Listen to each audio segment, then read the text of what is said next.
오늘은 부분적인 하나님 나라라는 것을 네 번째로 드립니다. 자, 부분적인 하나님 나라 네 번째. 오늘은 하나님의 왕이라는 제목으로 같이 말씀을 나누겠습니다. 성경은 신명기 17장에 있는 내용을 참고로 하겠습니다. 신명기 17장 14절 그리고 18, 19절을 우리 함께 읽어보도록 하겠습니다.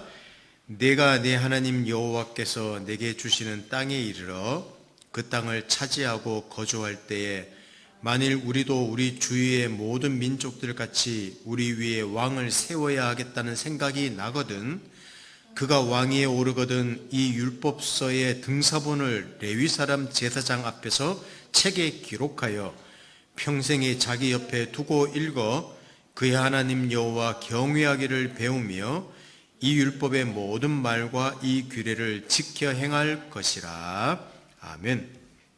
오늘까지 설교라기보다는 성경의 내용을 세미나처럼 우리 듣는 그런 시간을 당분간 보내고 있습니다. 오늘 일단은 또 중간에 그 마지막 시간으로 하고 부분적인 하나님 나라라는 그 주제의 마지막 시간입니다. 그리고 누가복음을 좀 더 하다가 그리고 올해 마칠 때까지 그 뒤에 남은 내용을 올 말까지 다 끝내려고 합니다. 이스라엘이라는 나라를 통하여 어떻게 하나님 나라가 부분적으로 이 세상에서 이루어지고 있는가 하는 내용을 살펴보고 있습니다. 오늘 내용도 본 로버츠의 성경의 큰 그림이라는 책자를 참고해서 전해드립니다. 하나님께서 첫사람을 만드시고 그 첫사람이 죄를 범했을 때 여자의 후손이 뱀의 머리를 상하게 할 것이라고 하나님이 말씀하셨죠. 그 말은 하와의 후손 중에 어떤 사람을 통하여 사탄이 결정적으로 패할 것이라는 것을 처음부터 예언을 하셨습니다. 그런데 이 정복자가 과연 누구일 것인가, 여자의 후손이 누구일 것인가를 찾는 내용이 어쩌면 성경의 내용이라고 할 수 있습니다. 창세부터 시작하는 그 이후의 모든 내용은 이 정복자가 과연 누구인가, 그것을 말하고 있다고 볼 수도 있습니다.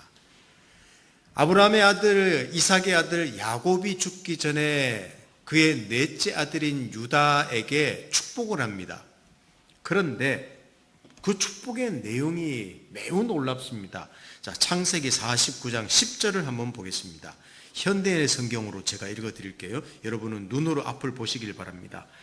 왕의 지팡이가 유다를 떠나지 않을 것이니 그 지팡이의 소유자가 오실 때까지 그가 통치자의 지휘봉을 가지고 다스릴 것이며 모든 백성이 그에게 복종할 것이다. 이상하지 않습니까? 왕의 지팡이가 유다가 유다에서 왕의 후손이 날 것이라는 이야기를 합니다. 어떤 위대한 왕을 예언하고 있는 내용입니다. 참, 하나님이 그러니까 하와의 후손을 통하여 사탄의 머리를 박살낼 것이라고 예언했는데 그 위대한 왕이 올 것이라는 것을 야곱의 아들을 통해서 또 보여주는 거예요. 이 성경이 그렇게 점진적으로 하나님의 뜻을 보여주는 내용입니다. 그리고는 가나안 출애굽하고 이제 가나안으로 향해서 가나안에 들어가기 전에 오늘 읽을 말씀 신명기 17장에 있는 것처럼 너희들이 왕을 구할 건데 왕이 되는 사람이 있으면 왕을 세워라. 그리고 근데 그 대신 그 왕은 옆에 성경 말씀을 두고 살아야 된다. 그 성경 말씀을 순종하는 왕이 되어야 된다. 그 왕을 통해서 다스리겠다. 이런 내용을 말씀하시는 내용이 오늘 신명기에 있는 내용입니다. 그래서 이스라엘 땅에 드디어 왕이라는 어떤 제도, 왕의 제도가 나오는 것이 하나님의 어떤 계획인가, 그 내용을 오늘 살펴보는 것이 주된 내용입니다. 성경 몇 군데, 구약 성경 있는 성경의 몇 군데를 살펴봅니다. 오늘 사사기를 먼저 살펴보겠습니다. 이 사사기라는 성경을 보시면요, 계속 어떤 패턴이 반복돼서 사이클을 돕니다. 다른 말로 하면 죄와 하나님의 은혜가 반복돼 나타나는 내용이 나옵니다. 자, 짧게 말씀드릴게요. 사사기라는 내용은 여호수아가 이제 가나안 땅에 여호수아를 대장으로 해서 가나안 땅에 들어가서 정복한 다음에 여호수아가 죽고 이스라엘 백성들이 살아나가는 이야기가 적힌 것이 이 사사기인데, 근데 사사기를 읽으면 굉장히 우울해집니다. 내용이 우울해져요. 이스라엘이 하나님의 다스림을 받고 있는데 그 다스림에 불순종합니다. 우상을 섬깁니다. 주변 나라의 공격을 받습니다. 심하게 패합니다. 그들이 하나님께 울부짖죠. 자기들을 구해달라고 부르짖습니다. 하나님은 사사라는 존재를 보내어서 그들을 구원합니다. 사사라는 말은 통치자라는 말입니다. 통치자를 보내서 그들을 구원합니다. 그 땅에 평화가 회복됩니다. 사사가 누군가 하면 삼손, 여러분 삼손 아시죠? 삼손과 같은 힘이 센 삼손과 같은 사람. 근데 그 사이클이 계속 반복되는 내용이 사사기 내용이에요. 그렇게 반복되게 불순종하는데 하나님은 계속해서 그들을 구원하십니다. 왜 구원하실까요? 이 사사들을 세웠다는 것은 하나님이 큰 은혜로 구원을 했다는 것을 표식입니다. 그러니까 근데 실제로 사사들은요, 이스라엘 백성을 향한 아주 적절한 해결책은 될 수가 없습니다. 왜냐하면 사사들은 그 사사들의 그 면면을 보면요, 절대 경건의 본이 되지 못하는 사람들입니다. 제가 어릴 때도 그런 것을 배웠고 주일 학생들한테 그런 것을 가르치기도 했지만, 성경을 가실 때 보면 사사들의 어떤 삶을 영웅처럼 취급해서 가르쳤던 적이 참 많습니다. 여기 나오는 대표적인 사람이 누구지? 삼손 같은 사람이 있지 않습니까? 힘이 센 삼손이 하나님의 힘을 얻어서 블레셋인 나라를 이겼다, 이런 내용들을 전하는데 결코 그런 내용이 아니에요. 이들을 구원하신 분은 하나님이시라는 사실을, 어쩌면 형편없는 사람들을 통하여 하나님이 구원하신 내용이 사사기라는 내용입니다. 그러면서 자연스럽게 하나님, 우리 사사 말고 좀 더 위대한 왕을 우리에게 허락해 주십시오 라고 요구하게 되는 그 내용이 사사기 내용입니다. 사사가 하나님이 세운 그들의 구원자가 될 수 없다는 것을 보이신 거예요. 왕을 갈망하게 되는 내용이 그래서 사사기에 보면 여러 번 나옵니다. 그 대표적인 구절 한 구절을 읽어보겠습니다.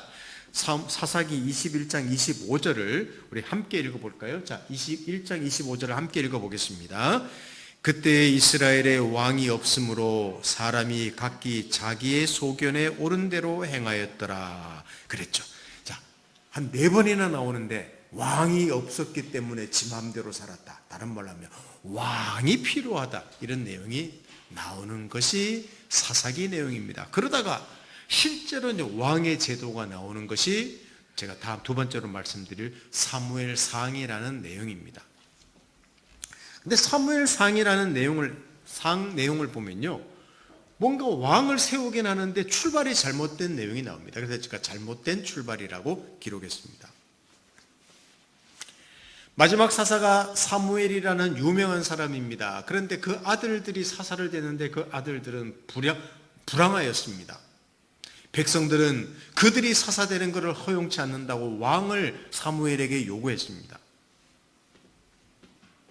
근데 하나님이 하나님의 계획 속에는 왕을 세우는 게 계획이 있지만 그들이 요구하는 왕 세우는 것을 하나님이 진노하십니다. 왜냐하면요, 그들이 요구한 왕은 세상에 있는 왕들과 똑같은 왕을 요구했기 때문에 하나님이 세우는 왕은 하나님이 왕이시라는 것을 보이는 왕, 그래서 하나님의 다스림을 받는 왕을 세우기를 원했는데 이스라엘 백성이 원한 왕은 세상과 똑같은 왕을 원했다는 겁니다. 그래서 하나님이 진노하십니다. 그래도 그들의 요구를 들어주시죠. 그래서 첫 번째로 세운 왕이 너무너무 겉보기에 보통 사람보다 키도 이만큼 더 크고 잘생겼고 겸손한, 누구를 뽑는가 하면 사울이라는 사람을 뽑습니다. 네, 참 아이러니합니다. 그렇게 멋진 사람을 첫 번째 왕으로 뽑았는데 그 사울이 왕이 된 다음에 이스라엘 백성이 복을 누리지 못합니다. 왜 그런 줄 아십니까? 사울은 끈질기게 하나님께 불순종하는 왕이었기 때문입니다. 겉으로는 뛰어난 탁월성을 가졌지만 영적으로는 불순종하는 영을 가진 사람이었습니다. 그래서 사무엘상 15장 23절 하반절을 보면 이런 말이 나옵니다. 왕이 여호와의 말씀을 버렸으므로 여호와께서도 왕을 버려 왕이 되지 못하게 하셨나이다. 사울 왕이시여. 사무엘이 이야기하는 거예요. 당신이 하나님을 버렸기 때문에 하나님도 당신을 버렸어. 다른 말로 하면 다른 왕이 필요하다는 것을 말한 내용입니다. 그리고 자연스럽게 역사는 다윗이라는 다음 왕에게 초점이 맞춰집니다. 하나님이 다윗과 함께 하십니다. 여러분 골리앗 이긴 사건 아시죠? 다윗, 소년 다윗, 젊은이 다윗이 그 당시에 최고의 장군이었다고 하는 골리앗을 그냥 돌 몇 개를 가지고 이기는 일이 발생합니다. 하나님이 함께 하셨다는 표징이죠. 그런데 이 다윗은 그 사울이 죽을 때까지 도망자로 삽니다. 엄밀하게 따진다면요, 사울은 다윗의 장인어른입니다. 첫 번째 왕인 사울이. 근데 다윗을 시기해서 사울이 다윗을 죽이려고 찾아다녀요. 다윗은 도망자가 됩니다. 오랜 시간을 그렇게 삽니다. 그런데 그 도망자로 사는 동안 다윗은 하나님의 사람으로 준비됩니다. 사울이 죽은 뒤에 다윗은 왕이 됩니다. 두 번째 왕이 됩니다. 그 이야기가 이제 사무엘 하라는 내용으로 이어집니다. 자, 오늘 여러분 제가 설교한 내용, 세미나 같은 내용을 잘 들으시면 구약에 있는 성경 내용을 전체적으로 조금씩 더 이해하는 기초가 됩니다. 잘 들어주시면 고맙겠습니다. 사무엘 하라는 성경이 있습니다. 여기는 다윗의 통치에 대한 내용이 나옵니다. 마침내 하나님이 원하시는 왕, 다윗이 왕이 됩니다. 근데 다윗에 대한 하나님의 평가가 놀랍습니다. 사무엘상 13장 14절을 한번 보겠습니다. 사무엘상 13장 14절을 같이 읽어보겠습니다. 시작. 지금은 왕의 나라가 길지 못할 것이라 여호와께서 왕에게 명령하신 바를 왕이 지키지 아니하였으므로 여호와께서 그의 마음에 맞는 사람을 구하여 여호와께서 그를 그의 백성의 지도자로 삼으셨느니라 하고, 이 사울한테 한 말인데, 왕이시여 당신은 안 되겠습니다. 근데 하나님 마음에 맞는, 그 말은 사울 당신은 겉은 뛰어났는데 하나님 마음에 맞는, 이 마음에 맞다는 말이 여러분 영어를 번역하면요, 원어를 번역하면 이런 의미입니다. 하나님을 졸졸 따라다니는 사람, 이런 어떤 의미예요. 하나님을 철저하게 닮아가는 사람이라는 말이에요. 하나님 뒷공무니만 따라다니는 다윗이 그런 존재였다는 겁니다. 하나님 말씀을 사랑하고 하나님께 순종하며 하나님 닮아가는, 하나님의 통치를 철저하게 받기를 힘썼던 사람 다윗이 왕이 되는 이야기입니다. 그런데도 다윗은 완벽한 사람은 아닙니다. 왜? 인간이었기 때문입니다. 그는 자기 어떤 한 여인과 간음을 해요. 근데 알고 봤더니 그 여인이 자기 신하였어요. 충성스러운 신하였어요. 그러니까 이 간음한 사실, 아이까지 임신했습니다. 이 간음한 사실을 숨기기 위해서 이 신하를 전쟁터 내보내서 사망하게 만듭니다. 왜? 그 남자의 아기처럼 꾸미게 하려고. 아우, 다윗 무서운 사람이에요. 이런 사람입니다. 그런데 그런 사람을 향하여 하나님이 마음에 합한 사람이래요. 너무너무 하나님을 닮은 사람이래요. 이게 말이 됩니까? 그는 한 인간이었습니다. 그러나 그는 철저하게 하나님께 순종하려고 노력했던 사람입니다. 그리고 그에게 복을 주시고 하나님은 비록 약점이 있음에도 불구하고 그 약점을 하나님 앞에 내놓고 회개하고 또다시 하나님께 은혜를 구하는 다윗을 통하여 이스라엘 백성에게 은혜를 주기 시작합니다. 그는 처음에는 다윗 자신이 속한 유다 지파의 왕이 되지만 나중에는 이스라엘 전체의 왕이 됩니다. 그리고 예루살렘을 수도로 세우고 그 예루살렘으로 법궤, 사울 때 뺏겼던 법궤, 하나님의 임재가 있는 법궤를 가져옵니다. 이 나라는 하나님의 통치를 받는 나라입니다 라는 것을 보이기 위해서 법궤를 모셔옵니다. 이게 단순히 다윗의 도시가 아니라 하나님의 도시라는 것을 보여줍니다. 그리고 다윗 시대 때 이스라엘 역사에서 보기 드문 번영과 평화가 있었던 그 왕국을 건설합니다. 지금도 여러분 이스라엘에는요, 현대의 이스라엘은 깃발이 이스라엘이, 우리는 태극기를 쓰지만 이스라엘 국가는요 다윗의 기라고 합니다.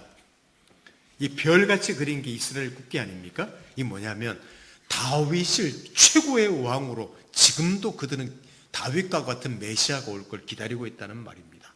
이게 다윗이에요. 하나님이 세운 다윗이었습니다. 그런데도 창세기 3장 15절에 여인의 후손이 뱀의 머리를 상하게 할 것이라고 했던 그 어떤 여인의 후손, 또 유다에게 약속했던, 하나님이 약속했던 너를 통하여 위대한 왕이 날 것이라고 했던 그 왕이 사실 다윗은 아니었습니다. 지금도 이스라엘은 다윗과 같은 왕을 바라지만 사실 다윗이 아니라는 거예요. 사무엘하 7장 12절과 16절, 이건 다윗한테 한 말인데 이런 말입니다. 내 수완이 차서 내 조상들과 함께 누울 때에 내가 내 몸에서 날 내 씨를 내 뒤에 세워 그 나라를 경고하게 하리라. 16절, 내 집과 내 나라가 내 앞에서 영원히 보존되고 내 왕위가 영원히 경고하리라 하셨다 하라. 다윗이 아니래요. 그렇게 위대했던 다윗인데 다윗 말고 너 후손이 나라를 세울 거라고 또 이야기하는 겁니다. 야, 하나님 뭐 잠깐 거짓말하는 것 같습니다. 계속 미뤄지는 것 같아요. 다윗보다 더 위대한 미래의 왕을 말씀합니다. 다윗의 후손을 통해서 하나님 나라를 이루시겠다고 말하는 내용입니다. 그러니까 분명히 인간 왕이에요. 다윗 후손이라면 인간 아닙니까? 그런데 그 아들을 통하여 영원히 왕권을 세우겠다 그럽니다. 세상에 인간 나라가 어떻게 영원합니까? 이 모순되지 않습니까? 이건 이런 의미입니다. 구약시대 때 보면 하나님이 약속하셨는데 그게 아니었어요. 또 약속하셨는데 그게 아니었어요. 그러면서 하나님의 약속이 조금씩 확대해 나가는 것을 볼 수 있듯이 한 인간 왕을 말하는데 한 인간이 아니라 하나님께서 또 다른 사람 결국은 어디를 가는가 하면 그 아들 솔로몬, 위대한 아들입니다. 솔로몬이 아닙니다. 나중에는 다윗의 후손 중에 정말 위대한 존재가 태어납니다. 자, 여러분 누굴까요? 예수 그리스도. 혈통적으로는 다윗의 후손으로 나는 예수 그리스도 안에서 최종적으로 성취된다는 것을 다윗 때부터 보여주신 내용이 바로 이 내용입니다. 누가복음에 보면요, 재밌는 표현이 하나 나옵니다. 자, 다윗이 있습니다. 솔로몬도, 그 아들 솔로몬 때도 정말 번성했습니다. 근데 누가복음에 보면 이런 표현이 나옵니다. 자, 누가복음 11장 31절을 한번 보겠습니다. 이것도 같이 읽어보겠습니다. 자, 시작. 심판 때에 남방 여왕이 일어나 이 세대 사람을 정죄하리니 이는 그가 솔로몬의 지혜로운 말을 들으려고 땅끝에서 왔음이거니와 솔로몬보다 더 큰 이가 여기 있으며 라고 되어 있습니다. 솔로몬보다 더 큰 이가 여기 있으며 누구를 말하는 겁니까? 예수를 말하는 거예요. 누가복음에. 다윗보다 더 크니, 솔로몬보다 더 큰 존재, 어떤 위대한 왕보다 더 큰 존재가 있다. 예수 그리스도를 나타내고 있습니다. 자, 그것이 사무엘 하에 대한 내용이었습니다. 여러분, 조금 내용이 지루하십니까? 잘 이해하시면 좋겠습니다. 그냥. 자, 열왕기 상이라는 내용이 있습니다. 사무엘 하 다음에 11장까지 보면 이제 솔로몬 시대, 이스라엘의 황금 시기처럼 보이는 시기가 나옵니다. 솔로몬이 다윗의 왕위를 이어받습니다. 성전을 건축합니다. 자, 성전을 건축했다는 말은 성막처럼 떠돌이 성막이 아니라 견고한 멋있는 다 금으로 지은 성전을 지었습니다. 하나님의 거처가 됩니다. 여러분, 구약 성경에서 약속하신 하나님의 나라에 대한 약속 있지 않습니까? 그 하나님에 대한 약속이 다 이루어진 것처럼 보이는 시기가 이 솔로몬 때예요. 왜냐하면 하나님의 백성이 견고해집니다. 하나님이 임재하시는 처소, 성전이 만들어집니다. 그리고 하나님의 다스림이 명확하게 드러납니다. 하나님의 복을 누립니다. 실제로 그 솔로몬 시대 때는요, 얼마나 인구가 많았는지 하면 바닷가에 모래처럼 인구가 많았다. 그 땅은 블레셋과 이집트에 이르기까지 확장됐습니다. 이야, 멋있지 않습니까? 엄청난 풍요함을 누렸습니다. 심지어는 우리 솔로몬과 시바의 여왕이라고 영화도 나왔지만 외국에 있는 여왕이 솔로몬의 지혜와 명성을 듣기 위해서 찾아왔다. 그러니까 이스라엘의 복이 전 세계적으로 퍼져서 세상을 유익하게 했다는 거예요. 그러니까 솔로몬 시대만 보면요, 하나님 나라가 임한 것 같아요. 하나님 나라 요소가 다 나타났죠. 하나님 백성이 많죠. 풍요함을 누리죠. 하나님의 임재가 성전에 나타났죠. 외국 사람들까지 찾아오는 복을 누리죠.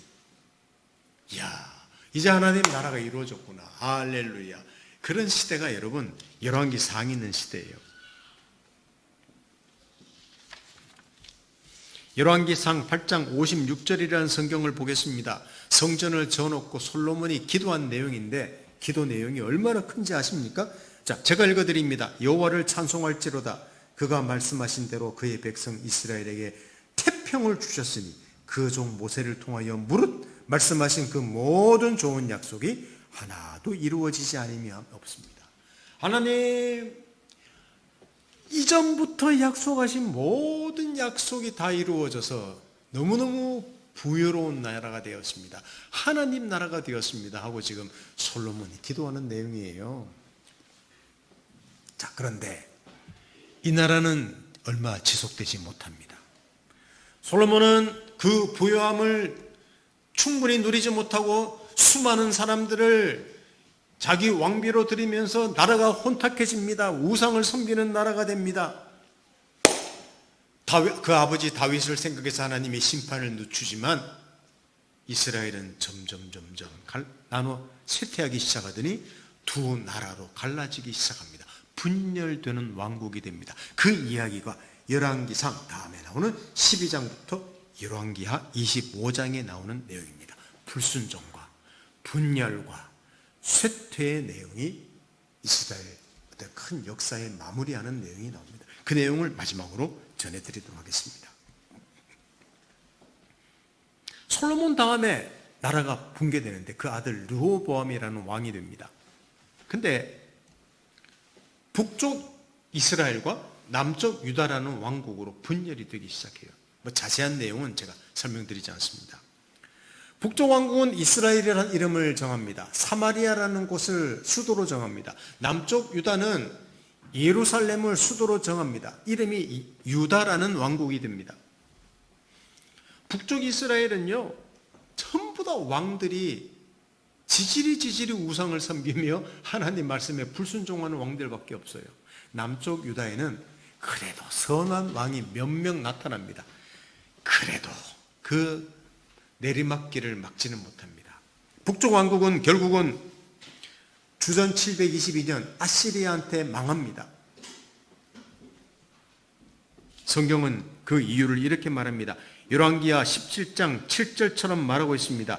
이 일은 이스라엘 자손이 자기를 애굽 땅에서 인도하여 내사 애굽의 왕 바로의 손에서 벗어나게 하신 그 하나님 여호와께 죄를 범하고 또 다른 신들을 경외하며 결국은 하나님 백성이 아니라는 것을 하나님이 보이신 거예요.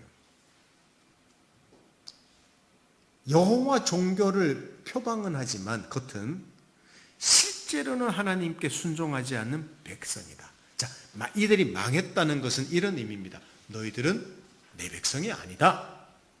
이게 하나님의 선언이었습니다. 그래서 북쪽 이스라엘은요, 주전 BC 722년에 아시리아한테 망해요. 남쪽 유다는 그러면 어떻게 됩니까? 조금 더 갑니다. 남쪽 유다는 그래도 몇몇 선한 왕들이 나타나서 우리 이렇게 살아서는 안 됩니다 하고 종교개혁을 일으킵니다. 회개하는 운동을 벌리기도 하고 부흥이 나타나기도 합니다. 근데 이들 또한 우상을 섬겼고요. 이들의 종교개혁과 부흥은 철저하지 않았습니다.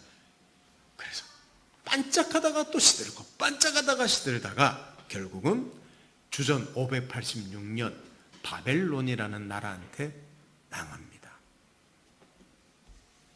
포로로 잡혀가죠. 수많은 사람들이. 이게 하나님 나라라고 해서 다윗 시작해서 사울 때는 신통찮았는데 다윗이 왕이 될 때 최고의 극치 달았다가 그 부여로움이 솔로몬 왕 때 그냥 하나님 나라가 임한 것처럼 되었다가 시들 갑니다. 인간 왕이 다스리는 그 나라가 완전하지 못하구나. 그것을 그 수백 년 역사를 통해서 보여주는 거예요. 여러분 시편에 보면요, 이게 바벨론의 포로로 끌려갔다가 한 포로의 노래가 시편 137편에 기록되어 있는데 그 1절을 제가 한번 읽어드립니다. 앞에 보십시오. 우리가 바벨론의 여러 강변 거기에 앉아서 시온을 기억하며 울었도다. 이 시온이란 말은 예루살렘을 말하는 겁니다. 남의 나라 끌려가서, 자, 옛날에 일제시대 때 강제징용 당해서 외국으로 가서 자기 고향을 그리워하는 그런 걸 생각해 보시면 돼요. 포로로 끌려가서 먼 바빌로니아에서 자기 이스라엘을 생각한 강가에서, 그들 유프라테스 강 이런 강가에서 노래를 불렀다는 것, 그게 시편의 내용인데, 여러분 혹시 아시는지 모르겠습니다. 보니엠이라고 혹시 가수 들어보신 적 있습니까? 흑인 가수들인데 그룹 가수인데 이게 1970년대 80년대 가수예요.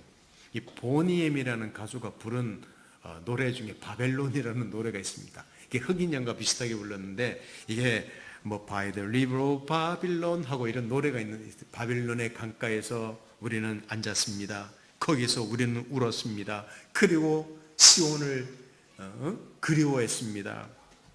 There we sat down, we wept when we remembered Zion. 그리고 그런 노래가 있어요.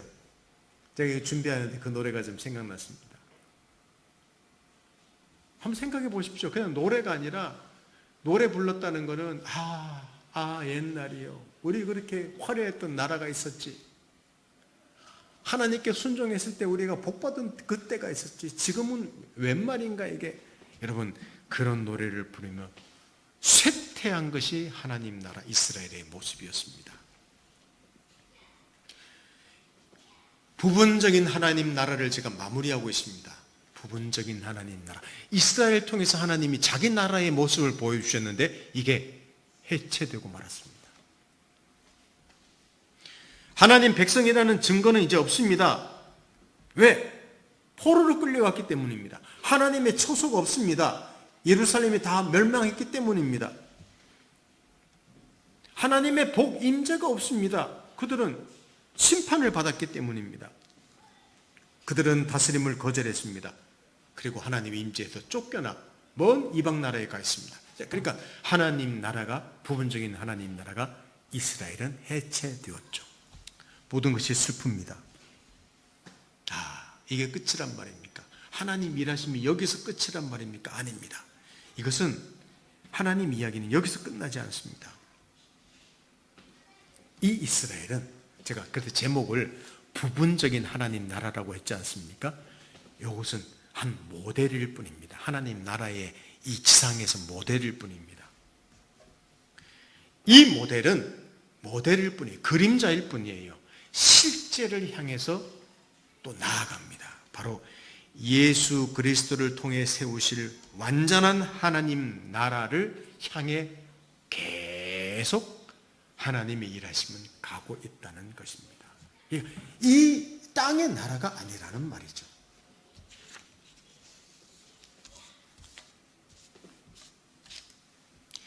이스라엘이 있었던 성막 성전, 특히 솔로몬은 다 금으로 입혔다 그래요. 성전을.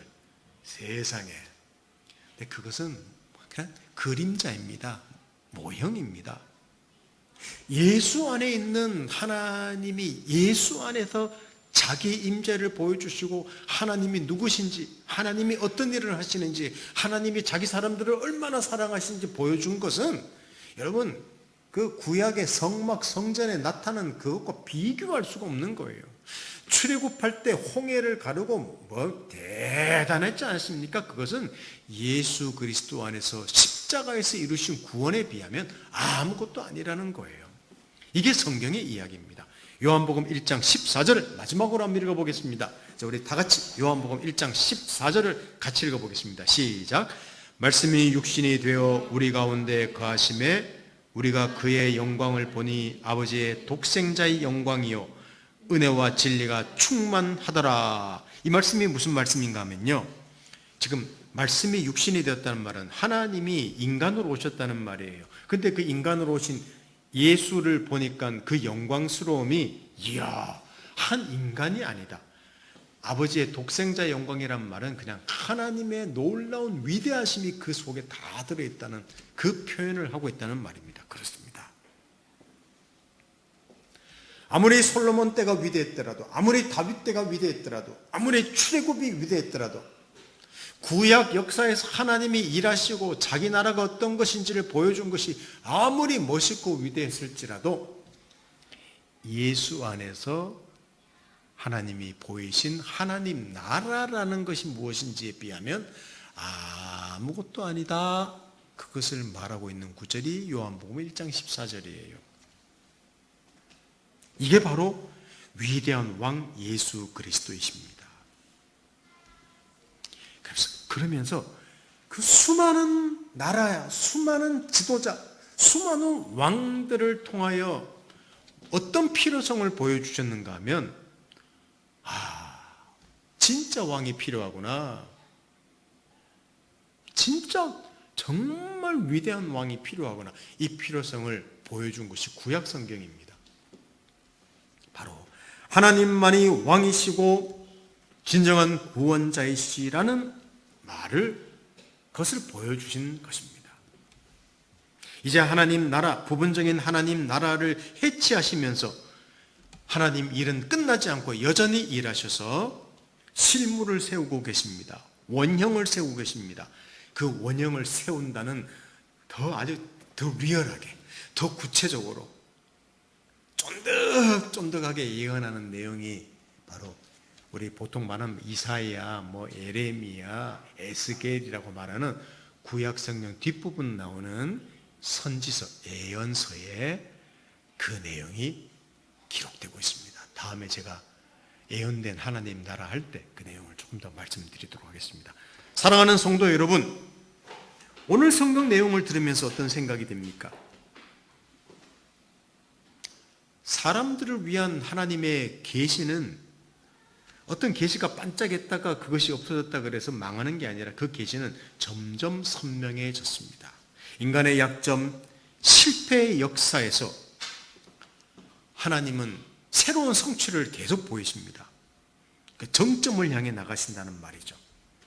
구약에 있는 내용을 보면요, 에이 뭐 이래, 이스라엘 실패했어, 누구 실패했어, 누구 실패했어, 실패 역사가 엄청 많이 나와요. 놀라운 것은 그 실패 역사에서 하나님이 새로운 일을 계속해 나가십니다. 그리고 잠깐만 그림자처럼 보여줘요. 야, 내가 왕이다. 내가 너희를 구원하마. 내가 내 아들을 보내어서 너희를 위대하게 하마.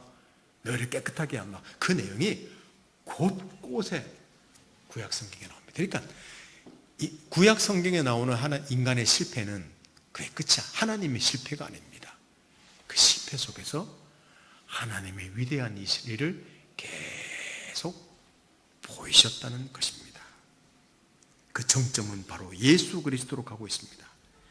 이것이 인간의 구원과 풍성한 삶, 하나님 나라를 위한 유일한 계획이었습니다. 오직 예수 안에서만 누릴 수 있다는 것입니다. 하나님 나라는 이 땅에서 누구를 통해서 주어지지 않습니다. 어떤 위대한 왕이, 어떤 부자가 나타나서, 어떤 똑똑한 사람이 나타나서 하나님의 통치를 보여주는 게 아닙니다. 바로 예수 그리스도 안에서만 우리에게 구원이 있고 풍성함이 있고 놀라움이 있다는 사실입니다. 모든 시대, 모든 다양한 길이 있는 것 같아도 모든 하나님의 약속은 예수 안에서만 이루어집니다.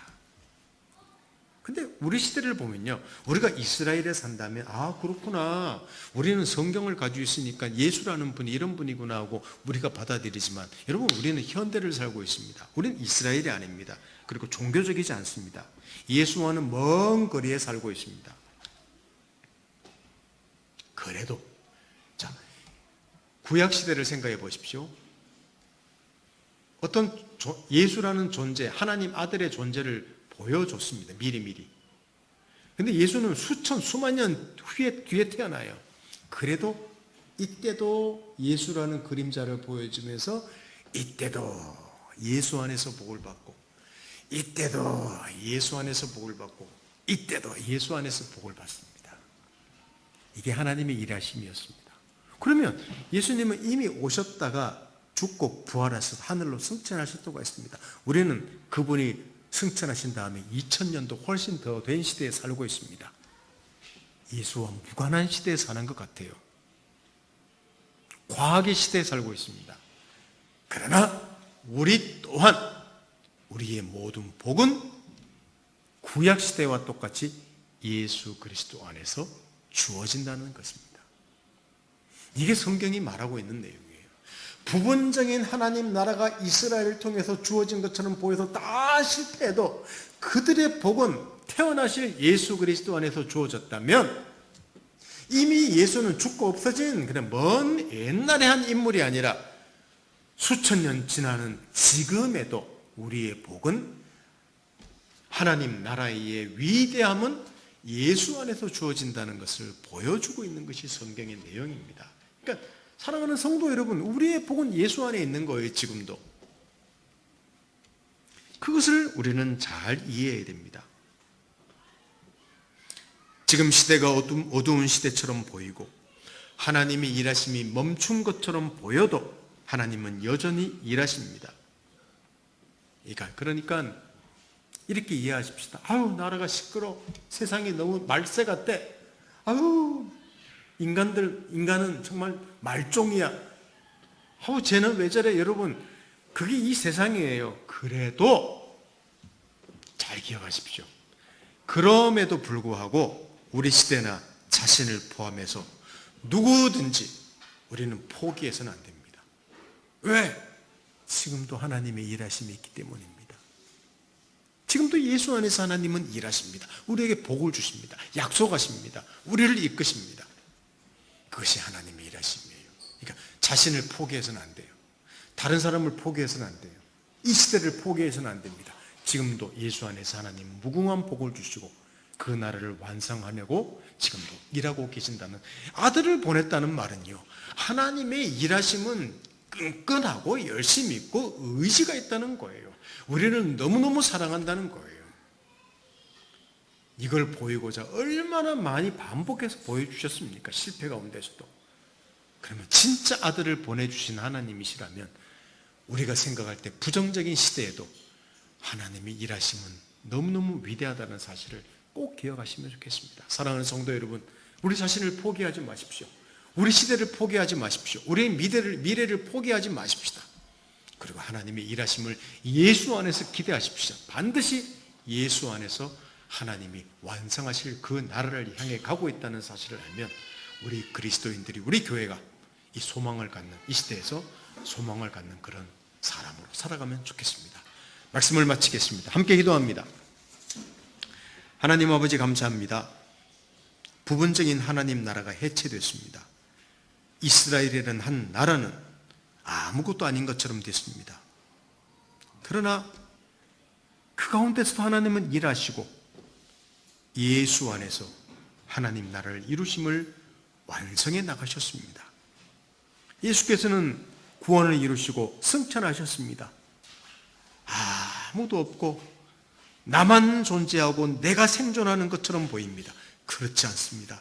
하나님은 일하십니다. 아들을 보내셨습니다. 아들 안에서 그 나라를 완성하십니다. 지금도 우리는 그 나라 안에 있습니다. 그리고 미래를 소망합니다. 어떤 것도 포기하지 말게 하시고 저주하지 말게 하시고 부정하지 말게 하시고 기대하는 소망을 갖는 그런 믿음의 사람 되도록 저희들을 지켜주시기를 원합니다. 하나님 역사 가운데서 너무나 열심히 끈끈이 일하시는, 의지적으로 일하시는 하나님 일하심을 보며 우리의 매일의 삶을 소망 가운데 살아내도록 저희를 인도해 주십시오. 예수님의 이름으로 기도드립니다. 아멘.